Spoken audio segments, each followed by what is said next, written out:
discussion alors sur le terrain des marchés cette fois avec Michael Nizar qui est à mes côtés en plateau, le directeur de la gestion multi-asset et overlay d'Edmond Rothschild Asset Management. Bonjour Michael. Bonjour Grégoire.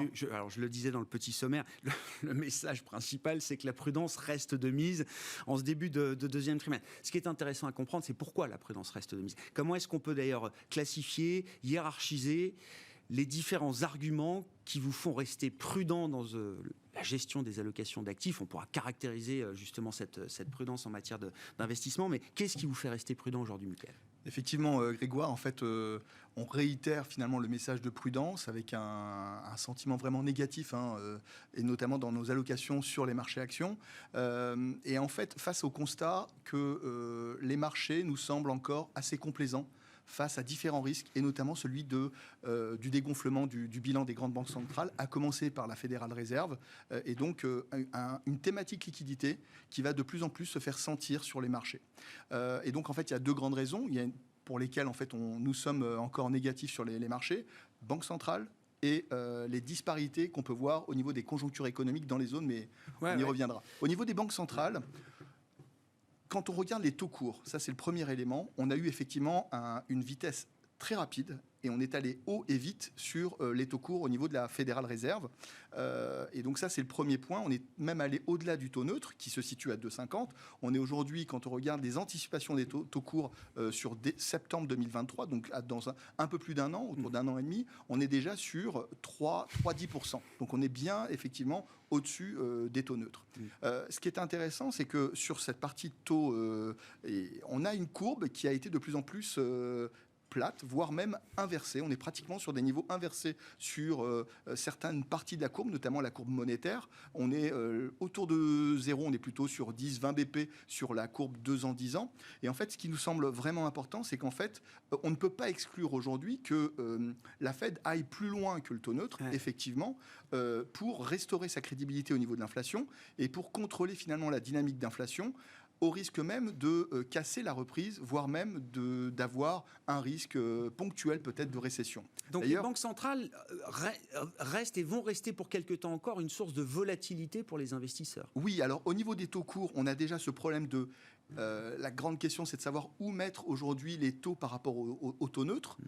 Et donc, il y a encore de l'incertitude et donc une volatilité autour des taux courts au niveau de la Fédérale Réserve. Et ce qui est important sur cet aspect taux court, c'est qu'en fait, le put banque centrale, c'est-à-dire l'ombrelle qui protégeait les marchés, notamment les marchés actions, les marchés crédits, dans leur valorisation, il a baissé. C'est-à-dire qu'il faudra certainement avoir un durcissement financier, un durcissement sur les conditions financières plus important pour commencer à avoir une demande intérieure baissée, converger vers les niveaux d'offres, et dans ce cas-là, avoir un contrôle sur la dynamique d'inflation. Et donc, ça va se faire au prix d'une valorisation peut-être plus faible sur les marchés risqués, parce que le put de banque centrale a baissé. Le deuxième point au niveau des banques centrales, et c'est le plus important, parce qu'en fait, on est en train d'avoir un glissement d'une thématique taux court vers une thématique liquidité.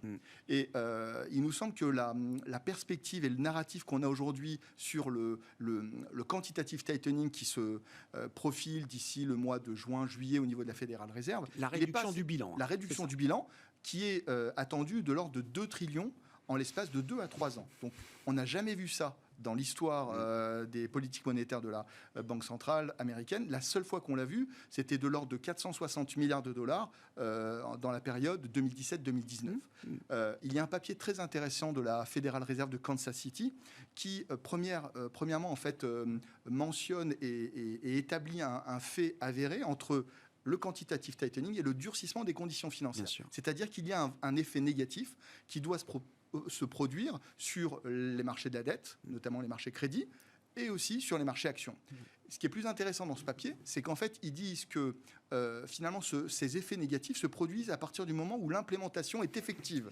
Ce qui veut dire que il est difficile et même risqué de penser qu'aujourd'hui, on anticipe et on intègre suffisamment de choses dans cette thématique de la réduction de la liquidité mondiale. La fonction d'anticipation, de ce point de vue-là, est assez peu fiable. C'est au moment où le bilan commence réellement à se réduire que le marché prend en compte cette nouvelle situation. Exactement. À l'inverse de ce qui s'était passé dans le quantitative easing, où ce papier de recherche mentionne bien que c'est presque immédiat. Quand il est annoncé, Là, le marché le prend en compte tout de suite. Exactement, il y a des effets richesses qui se mettent en place avec effectivement des marchés actions et des marchés taux qui ont progressé fortement. C'est l'inverse en fait qu'on va certainement voir au niveau du quantitative tightening avec un effet certainement décalé et un délai de réponse qui est difficile à timer d'ailleurs. Et c'est là où ça nous amène à avoir une certaine leçon d'humilité en termes d'investissement et de gérant d'actifs. Parce qu'on n'a jamais vu ça dans le passé. Et donc ça serait risqué de ne pas prendre en compte suffisamment ce risque dans nos allocations, notamment sur les marchés actions. Oui, fonction de réaction du marché très différente, encore une fois, quand on est dans la phase d'assouplissement, quantitative easing, par rapport à la phase de quantitative tightening, de réduction du bilan. Et le troisième point sur les banques centrales, et ça c'est nouveau, on a une divergence de plus en plus forte au niveau des postures et de la doctrine des banques centrales. On a d'un côté une politique américaine, banque centrale, qui se veut de plus en plus restrictive, en allant même jusqu'au-dessus du taux neutre pour être sûr de garder finalement cette crédibilité liée au risque de désancrage de l'inflation. Et de l'autre côté du spectre, on a une banque du Japon, une BOJ, qui se veut très accommodante parce que l'inflation n'est qu'à 1,2. Notre scénario, c'est qu'en fait l'inflation, on est loin du pic sur le Japon et qu'on risque d'avoir une inflation qui dépassera la cible des 2% et donc une banque du Japon qui va devoir prendre le relais en fait. Et c'est un risque aussi sur les actions japonaises. Avec un yen qui s'est déprécié à des niveaux multidécennaux, on a quasiment vu 130 yens contre dollar, effectivement, ce qui nous met le yen très très bas historiquement par rapport au dollar à ce stade. Si avec le problème de la Fed, mais la question des banques centrales vient se plaquer, et vous l'évoquiez d'un mot, sur un ou des cycles macroéconomiques en fonction des zones qui sont complètement perturbés encore aujourd'hui. Exactement. C'est-à-dire qu'il y a une deuxième raison qui nous amène à réitérer notre message de prudence dans nos allocations d'actifs, c'est qu'en fait, les marchés ne nous semblent pas refléter suffisamment les conséquences finalement de l'économie, sur des effets de la guerre sur les économies. On a des divergences, des disparités très fortes avec des trajectoires économiques qui sont presque divergentes. On a une économie américaine qui est encore très résiliente, qui continue d'accumuler finalement des signes de surchauffe, notamment sur le marché de l'emploi. On est sur des niveaux de taux d'emploi extrêmement bas. De l'autre côté du spectre, on a une économie chinoise qui, elle, en fait, est presque à l'arrêt, en raison des confinements locaux. Et puis, on a une économie européenne qui est entre les deux, c'est-à-dire qui a des contradictions à gérer, notamment pour la Banque centrale européenne aussi. C'est difficile à gérer, puisqu'en fait, on a encore des indicateurs d'activité qui restent en zone d'expansion, mais qui sont orientés à la baisse. Et donc, ce qui est difficile aussi pour la politique économique au niveau de la zone euro, c'est d'avoir finalement un policy mix qui soit optimal, suffisamment stimulant, mais sans créer de surchauffe, effectivement. Voilà, donc il y a un risque d'erreur de politique monétaire et un risque d'erreur de politique économique lié à ces disparités très fortes qu'on retrouve sur les banques centrales et sur les politiques économiques. Et donc concrètement, en matière de stratégie d'investissement, d'allocation d'actifs aujourd'hui, comment se traduit cette prudence que vous réitérez, Mickaël ? Oui, alors c'est vrai que sur les marchés des taux, on a commencé l'année avec une prudence aussi sur la sensibilité au risque de taux. Donc vous allez me dire, prudence sur les marchés actions, prudence sur les marchés des taux. Donc on a effectivement eu tendance à augmenter nos balances de cash. Mais sur les taux d'intérêt, là où on était vraiment négatif en début d'année, pendant tout le premier trimestre, on commence à trouver de la valeur sur les marchés de taux courts américains. Là où on le disait, effectivement, on commence à avoir des taux qui sont au-dessus du taux neutre. Alors, on est dans une zone de surchauffe, d'overshoot, mais qui commence à montrer un certain niveau d'attractivité. Vous avez du taux 2 ans US ou 5 ans US qui présente finalement un peu de diversification, nous semble-t-il, dans un portefeuille d'allocation globale qui, malgré tout, a encore une exposition sur les marchés actions. Il y a de l'attrait relatif aujourd'hui pour ces parties de la courbe obligataire américaine. Tout à fait. On retrouve de l'attrait relatif parce que quand vous regardez finalement le 2 ans, mais dans 6 mois ou 1 an, on est sur des niveaux extrêmement hauts, en fait, qui dépassent les 3%.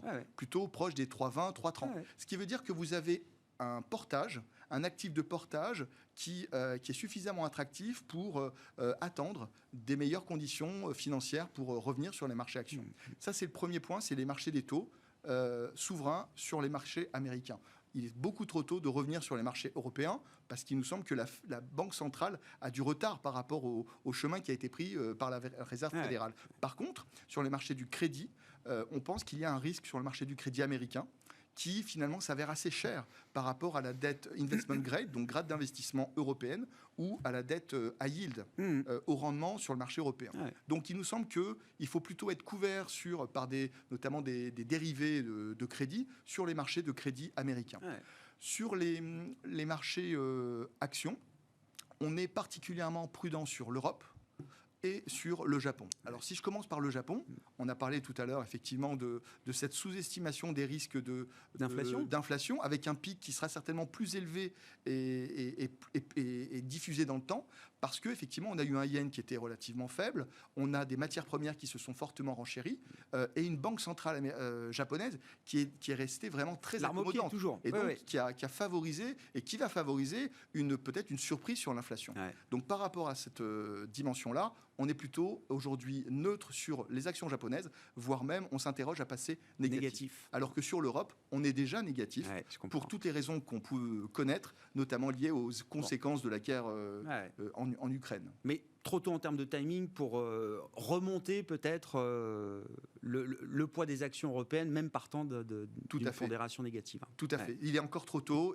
à cause justement de la liquidité qui va se tarir progressivement. Merci beaucoup, Mickaël. Merci d'être venu nous voir et de nous avoir éclairé sur la stratégie d'investissement que vous menez pour le compte de vos clients. Mickaël Nizat, directeur de la gestion multi-actifs et overlay d'Edmond Rothschild Asset Management, qui était en plateau avec nous pendant cette demi-heure. On se retrouve à 17h en direct sur Bismart.